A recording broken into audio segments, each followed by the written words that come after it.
Hi everyone. As in the last video, I had given you the reason why this POSH Act has came into the picture, right? Today I'm going to talk about the do's and don'ts in the work place कि हमको क्या करना चाहिए और क्या नहीं करना चाहिए, द प्रोसेस ऑफ रेड्रेसल कि उसको कैसे बचा जा सकता है या फिर उसका केस कैसे फाइल होता है, what are the work place कि कहाँ पे वो चीज़ें एप्लीकेबल है, कहाँ पे वो एप्लीकेबल नहीं है. आई am gonna talk about this posh act 2013 in terms of your office only. Office में अगर आपके साथ ऐसा कुछ हो तो आप खुद को कैसे सेव कर सकते हो, खुद के लिए कैसे आवाज़ उठा सकते हो, प्लस अगर आप पे कोई इल्ज़ाम लगा रहा है तो उससे आप कैसे बच सकते हो. आई am gonna talk about each and everything in this particular video. So let's begin with the video. So in this particular video, as I have already mentioned in the last video, this particular law has been came in 2013, right? लेकिन उससे पहले जो मैंने आपको बताया था कि 97 में ही एक गाइडलाइन पास हो गई थी जिसको हमने विशाखा गाइडलाइन का नाम दिया था. अभी उस टाइम पे ऐसा सीन था कि इफ़ यू रिमेंबर कि कोविड की गाइडलाइंस आई थी कुछ टाइम पहले, how many of you have followed it? How many of you were taking it very seriously? I have seen my friends, I have seen my people, known people who have gone out after the guidelines, after the restrictions, जिसके वजह से बहुत सारे issues हुए थे and ये Covid का case बहुत लंबे टाइम तक चला गया. The same reason कोविड के जैसे same reason happened in this कि 1997 में ये विशाखा गाइडलाइन आ तो गई थी but it was never applicable to everybody. वो चीज़ें लोग भाग जाते थे उससे या फिर लोग खुद को बचा लेते थे. ये चीज़ पिक्चर में तब आई जब आफ्टर दैट एज वेल बहुत सारे लोग खड़े हुए उसके हित में कि नहीं ये एक्ट को आना ही चाहिए, एक लॉ ही बनना चाहिए, क्योंकि हर लॉ के पीछे कुछ ना कुछ रिस्ट्रिक्शंस होते हैं, हर लॉ के पीछे कुछ ना कुछ पनिशमेंट्स होते हैं. तो उस पनिशमेंट से बचने के लिए people will not do the things, right, जिनको जो उनको वैसे भी नहीं करना चाहिए basically, but for their fun और मे बी कभी कभी गलती से भी हो जाती हैं चीज़ें. So in this particular video I am gonna talk about कि वो कौन सा सेक्शन में आता है, कैसे आता है और and numbers of things. So now अगर मैं next चलूँ तो what we are gonna understand after this particular video is we are gonna understand what is sexual harassment basically. Sexual harassment होता क्या है, ठीक है, and then we are gonna talk about कि who is an aggrieved woman. Do you know this term, who is an aggrieved woman? तो aggrieved women is a person जो एक बेचारी महिला बेसिकली कि किन किन पे वो एप्लीकेबल होता है. Okay, and what is the work place? So according to as so many of my friends also understand the term workplace as the organization where we work, but in terms of POSH workplace का definition थोड़ा change हो जाता है. It includes different places as well. So I'm going to talk about in this video कि और क्या क्या चीज़ें होती हैं. What is the complaint mechanism कि हम कंप्लेन कैसे फाइल करते हैं, what is the process of redressal, बचने का तरीका क्या होता है और कंप्लेन को फाइल करने का तरीका क्या होता है. we are going to talk about everything in this particular video.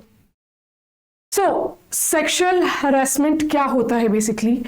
according to section 2N, जैसे कि इसमें दिख रहा है, according to section 2N, act defined as any unwelcome things happened with you. अगर कोई भी अनवेलकम चीज़ें होती हैं जिसको आप वेलकम नहीं करते हो, आप नहीं चाहते हो कि वो आपके साथ ऐसा हो, राइट, तो वो चीज़ पर्टिकुलरली हो जाती है सेक्सुअल हरासमेंट के केस में चली जाती है. इसके अलावा अगर मैं आपको बोलूं कोई भी टास्क या कुछ भी ऐसा हो रहा हो जिससे आप अनकंफर्टेबल हो, बेसिकली अनकंफर्टेबल एज इन आपको वो चीज़ नहीं पसंद है, still it's happening with you, right, that also come under POSH Act 2013. So according to section 2N, what happens? Any physical contact or any sexual advances is happening. कोई भी physical contact अगर आपसे कर रहा है जो आप नहीं पसंद करते हो या फिर सेक्सुअल फेवर्स ले रहा है या यू नो एडवांसेस ले रहा है आपके in terms of in the organisation, for example अगर मैं आपको कहूँ एक आइडिया दूँ कि for example if your boss और maybe for example your manager who is asking for sexual favours in return of giving you promotions, transfer और maybe in terms of good increment, that time as well, if you are not liking it, you can file a complaint. Whether it's a male, whether it's a female, it is applicable to everybody now. हाँ, POSH का जो percentage है for women, it is more because most of the time the cases comes in the limelight कि जो limelight में जो आती है वो आती है कि women का ही आता है. But nowadays after Me Too movement happened in 2014 and 17 में वो एक picture आई थी, like not the picture, it came into the picture basically with the case of Tanushree Datta and Nana Patekar. So वो सारी चीज़ों के बाद अभी मेल पे भी applicable होने लगी हैं चीज़ें. Then making sexually colored remark is basically if somebody is commenting on your physical appearance, your height, your weight, your hair, and numbers of things related to your body structure. If anybody is commenting on that, then you can file a complaint as well. Showing pornography, it's strictly prohibited in the organization, as you are well aware already. Any other unwelcome physical, verbal, non-verbal conduct of sexual nature will come under this POSH Act. So we'll tell कि what happens actually in the organizations. तो organization में क्या क्या होता है? Quid pro quo. Quid pro quo is a Latin word which means something out of something. This for that. You can imagine it as it.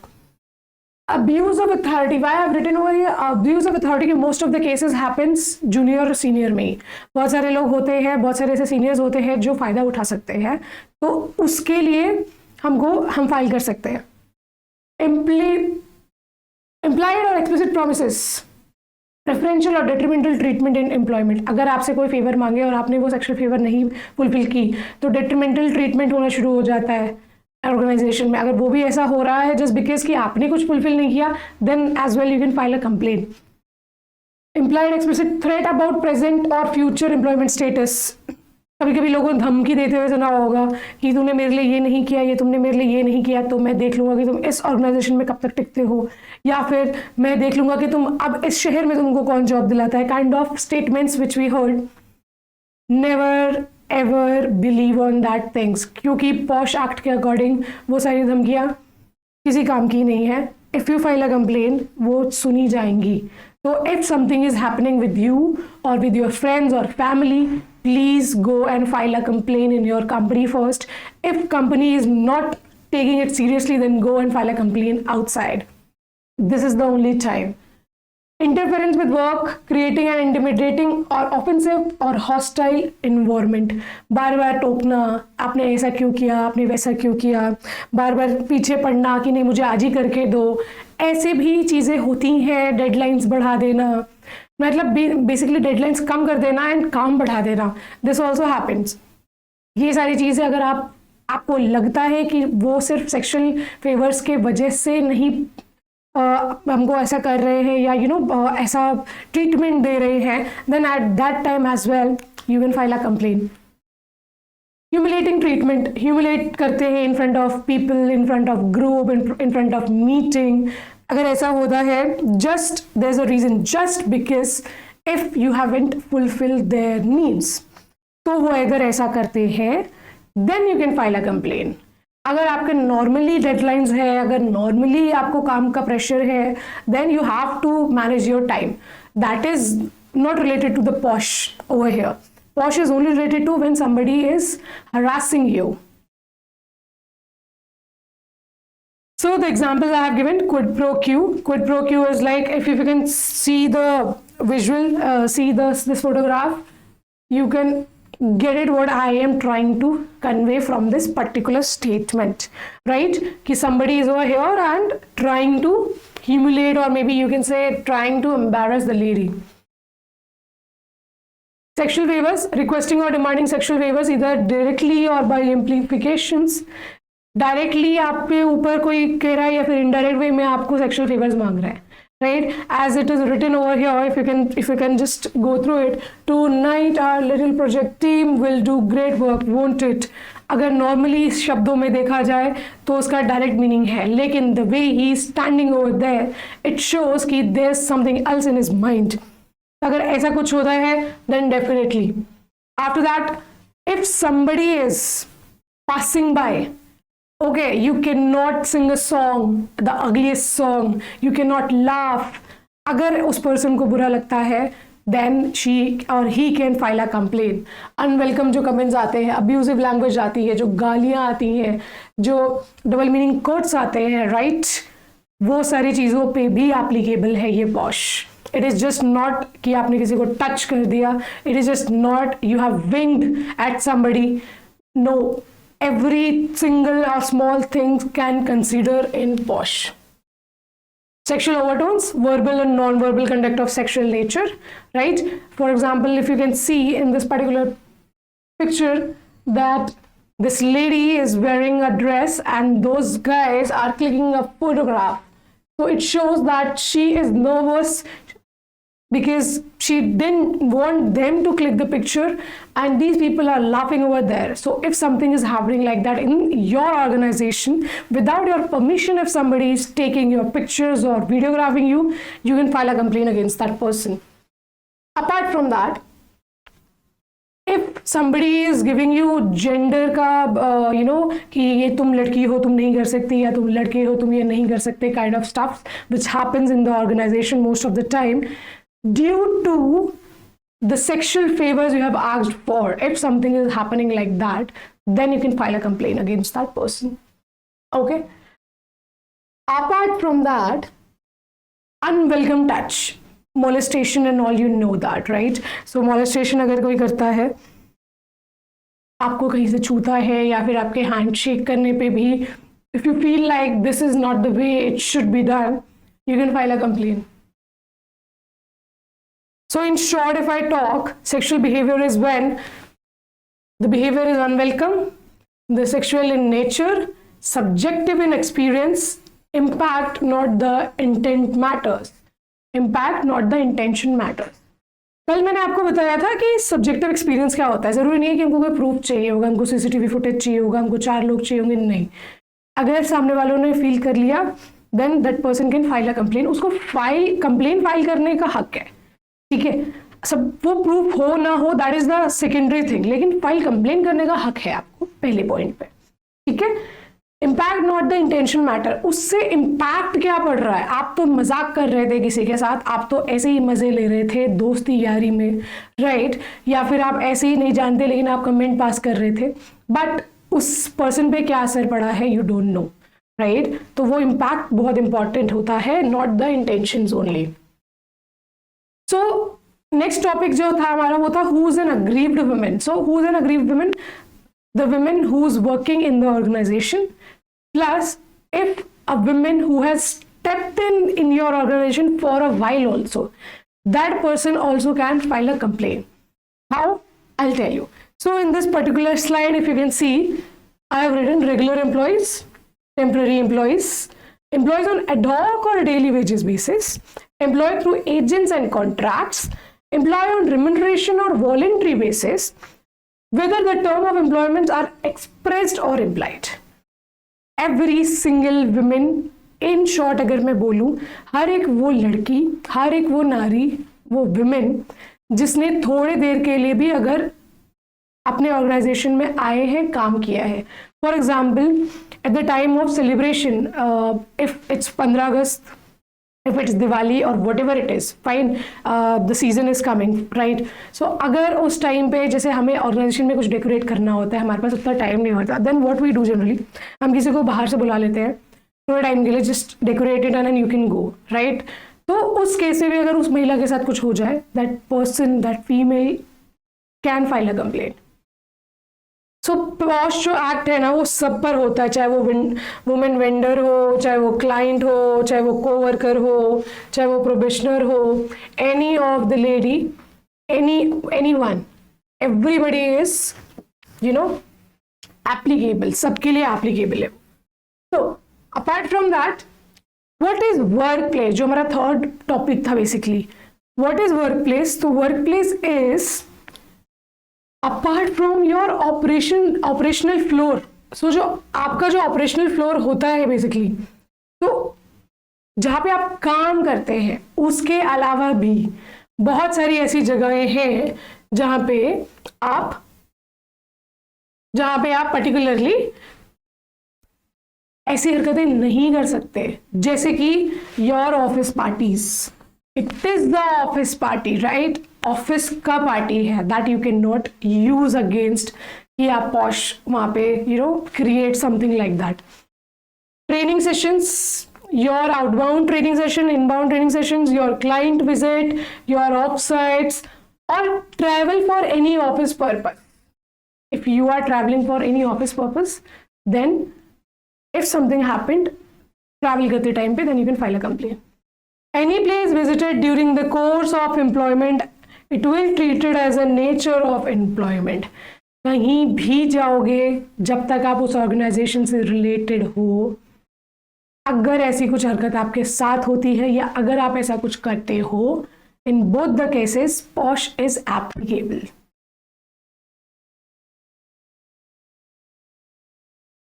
Who can file the complaint?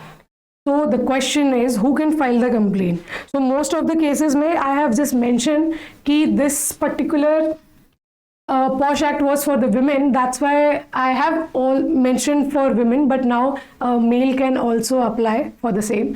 So who can do that? The family member, the woman herself, their friends, special educator, the guardians, any psychologist and psychiatrist, या फिर कोई भी जिनको इस incident के बारे में पता हो. अब अगर उस विमेन की डेथ हो जाती है इस एक्ट मतलब इस इंसिडेंट के बाद, तो कोई भी लीगल हायर होगा अगर, तो उसकी हेल्प से people can file a complain. ठीक है, तो ये है कि कौन फाइल कर सकता है कंप्लेन अभी. ठीक है, इसके बाद आता है कि कंप्लेंट कॉपी कैसे दिखती है. So I have written down the basic points जो कंप्लेंट फाइल में जाएगी. The name of the complainant, कौन कंप्लेन कर रहा है. The name of the respondent, कि कौन किसके खिलाफ हो रहा है. The date, the time, working relationship between the parties, details of incidents, only facts, और नेम एंड द एड्रेस अगर कोई विटनेस है वहां पे प्रेजेंट तो. Now this is very important, process of redressal. तो प्रोसेस ऑफ रेड्रेसल में क्या होगा, ये दो तरीके से होंगे, या तो एक इन हाउस सेटलमेंट होगी या तो आपका केस बनेगा. ठीक है, तो लेट्स सी कि वो होता कैसे. सेक्सुअल हरासमेंट हुआ, सेक्सुअल हरासमेंट के बाद वो अग्रीव्ड वुमेन ने फाइल कंप्लेन कर दी. अब उसको देखा जाएगा कि वो जो पर्टिकुलर है आईसीसी टीम जो है आपकी, ICC team is your internal complaint committee जो हर ऑर्गेनाइजेशन में होती है. अगर वो है, वो क्या करेगी, वो देखेगी कि वो मेंटेन करने लायक है या नहीं. तो अगर वो नहीं होगा, जैसे वो नॉर्मल चीज़ होगी, तो वो वहीं पे डिस्कस होके ख़त्म हो जाएगी केस. लेकिन अगर मेंटेन ख़त्म हो जाएगी केस, लेकिन अगर वो मेंटेन करने लायक नहीं होगी, देन व्हाट विल हैपन, दो तरीके से ये प्रोसेस होगी. एक तो होगा हमारा एग्जैक्टली द फॉर्मल वे और दूसरा होगा हमारा इनफॉर्मल वे. तो let's study about the informal way first. Informal वे में क्या होगा, आईसीसी टीम पूरा रिकमेंडेशन और पूरा वो प्रॉपर रिपोर्ट वगैरह बनाएगी. बनाने के बाद वो बैठेंगे एक इन हाउस सेटलमेंट के तौर पे, दोनों parties respondent and complainant discuss करेंगे. डिस्कस करने के बाद अगर वो वहाँ पे सॉर्ट हो जाता है तो वो कंप्लेंट वहीं पे ख़त्म हो जाएगी, वहाँ पे उसके बाद कुछ नहीं होगा. ठीक है, अब अगर वो पर्सन चाहता है, जो भी कंप्लेनेंट है, कि नहीं मुझे तो प्रॉपर इंट्रोगेशन वगैरह सब कुछ चाहिए, देन व्हाट विल हैपन कि फॉर्मल इंक्वायरी बैठेगी. फॉर्मल इंक्वायरी बैठेगी मतलब आपके फ्रेंड्स, आपके फैमिली, आपका प्रीवियस ऑर्गेनाइजेशन से लेके बैकग्राउंड वेरिफिकेशन बेसिकली से लेके एवरीथिंग विल बी टेस्टेड. सब कुछ देखा जाएगा, सारे आपके एम्प्लॉयज से बात किए जाएंगे और उसके बाद पर्टिकुलरली जो आपकी इंटरनल कंप्लेंट कमेटी होगी वो एक रिपोर्ट बनाएगी. क्या फाइंडिंग्स मिले हैं, क्या ही उसका रिकमेंडेशंस है, सब कुछ बनाएगी. हियर रिकमेंडेशंस का मतलब होता है पनिशमेंट्स, कि किस टाइप के punishments we can offer to that particular crime. अगर अब वो एलिगेशन प्रूव हो गया तो एम्प्लॉयर में उस मिसकंडक्ट का पर्टिकुलरली कर सकता है, लाइक फायर कर सकता है, या जो भी है रिकमेंडेशन उनको जो भी सूट करेगा उस टाइम पे, जो भी एप्लीकेबल होगा बेसिकली वो आ जाएगा। अगर एलिगेशन प्रूव नहीं हुआ होगा तो कोई भी एक्शन नहीं लिया जाएगा। और इन केस अगर ये फॉल्स होगा, झूठा इल्जाम होगा, तब अब जो भी सजा पर्टिकुलरली रिस्पोंडेंट को मिल रही थी, अब वो पूरी सजा जाके आपके कंप्लेनेंट को मिलेगी, उसको भी मिलेगी, उसके साथ साथ उसके विटनेसेस को मिलेगी, लाइक फेक विटनेसेस को मिलेगी। तो ऐसा होता है ऑर्गेनाइजेशन में प्रोसेस उसका रेड्रेसल का। रिकमेंडेशंस कौन कौन से मिलते हैं, like types of punishments. Type of punishments मिल सकते हैं depending upon the gravity of the incidents. Gravity of the incidents मतलब उसकी कितनी गहराई है। अगर किसी ने तुमको ऐसे सिर्फ गाली दे दी एंड तुमने पॉश लगा दिया उस पर, then at the time we can not hang up that person, right. उसके लिए हम उसे वर्बली या नॉन वर्बल या फिर रिटन कंप्लेंट दे सकते हैं। अब डिपेंड्स अपॉन द ग्रेविटी, रिप्रीमेंड कर देंगे, रिटन अपॉलॉजी लिखने के लिए बोल देंगे, या फिर वार्निंग देके छोड़ देंगे, टर्मिनेट कर देंगे, या डिमोशन कर देंगे, या सस्पेंशन कर देंगे, या उसका इंक्रीमेंट रोक देंगे, या प्रमोशन रोक देंगे, या तो काउंसलिंग सर्विसेज रोक देंगे। डिपेंड कि कैसा सिचुएशन है। बहुत सारे केसेस में ऐसा होता है कि कंपनी से निकाल दिया जाता है, most of the, because it's easier way. But ऐसा भी होता है कि किसी किसी का एम्प्लॉयमेंट खतरे में चला जाता है। इट इज़ नॉट अबाउट कि कंप्लेन किसने की, इट इज़ अबाउट कि कंप्लेन आपकी प्रूव हो रही है नहीं हो रही है। इफ समबडी इज ट्राइंग कि आपका कंप्लेन किया है and trying to make your image foul, तो उस केस में क्या होगा कि पूरी केस होगी, क्योंकि उसने तो किया, ये साथ में आप भी करोगे, राइट। तो दोनों साइड की पार्टी, दोनों के तरफ से लोग होंगे, एंड जिसका भी केस प्रूव हो गया, because your image creates impression, right. So that is important कि आप ऑफिस में किस कल्चर में हो और कैसा इमेज पोर्ट्रे करके रखा है आपने। अगर आप नॉर्मली भी मजाक करते हो अपने दोस्तों के बीच में, 4 दोस्तों के बीच में, लेकिन बाकी ऑफिस वाले जानते हैं कि आप you are a serious kind of a person, right, उस केस में क्या होगा, उस केस में वो 4 लोग भी आपके सपोर्ट में होंगे, क्योंकि वो जानते हैं आपको एज अ फ्रेंड, राइट। तो उस केस में क्या होगा कि वो जो कंप्लेनेंट होगा, उसका जो भी कंप्लेन किया उसने, वो फॉल्स निकलेगा। ऐसा इज़ वेरी इंपॉर्टेंट कि अपनी ब्रांड इमेज, अपना जो इमेज है कंपनी का, जो अपनी जो वैल्यू है कंपनी की, वो मेंटेन करना बहुत इंपॉर्टेंट है। That's how you can save yourself from the fake complaints, otherwise you won't be able to, और आप ये पॉश के एक्ट में फंस सकते हैं। This is just the information for the males who are watching this video कि अगर आपके साथ ऐसा कुछ होता है, please try to save your image in the organization. Talk to people very politely and in a decent manner. इसी से आपकी इमेज बन सकती है and you can be safe. In case of false complaint, जो मैंने इसको बताया था, जो भी अब कंप्लेनेंट होगा उस पे एक्शन लिया जाएगा विद दैट पर्टिकुलर विटनेसेस जो भी वो ऑफर करेगा, and this is applicable to all genders. लड़की हो चाहे लड़का हो, उस टाइम नहीं देखा जाएगा। If you have done wrong with somebody, you will be punished. मैं ये आपको इसलिए बोल रही हूँ, इसका रीजन सिर्फ इतना है क्योंकि कल को अगर आपके साथ अगर ऐसा कुछ होता है तो आप अपने आप को सेव कर सकते हैं। कल को आपके दोस्तों के साथ अगर ऐसा कुछ होता है तो आप अपने दोस्तों को सेव कर सकते हैं। If you are right at your place, अगर आपके दोस्त राइट है उनके प्लेस पे, सो ये चीज़ें सॉर्ट हो सकती हैं। I will request everybody to watch this video, to share as much as you can, so that सबको इतना वेल अवेयर हो जाएंगे कि अगर उनके साथ ऐसा कुछ हो रहा है, सो दे नो कि इसको कैसे बचा जा सकता है। अगर किसी और के साथ हो चुका है तो उनको पता चलेगा कि कंप्लेंट फाइल कैसे की जाती है, right. So this video is very important to watch, so please watch it. अगर आपको कोई प्रॉब्लम आ रही है या फिर आपको कुछ चीज़ें नहीं समझ आई हैं, then you can connect with me on the comment box, आप मुझसे बात कर सकते हैं, और you can go on our website Deestar private limited, वहाँ पे आप कमेंट रेज कर सकते हैं। You can connect me on my LinkedIn ID as well, you can go there, you can search my name is Anjali Oja, and you can connect me on that. I am right now working with the Digital Private Limited. It is very easier. आप वहाँ से मुझे ढूंढ सकते हैं। You can ask me any of the question related to POSH Act. I will be happy to answer you.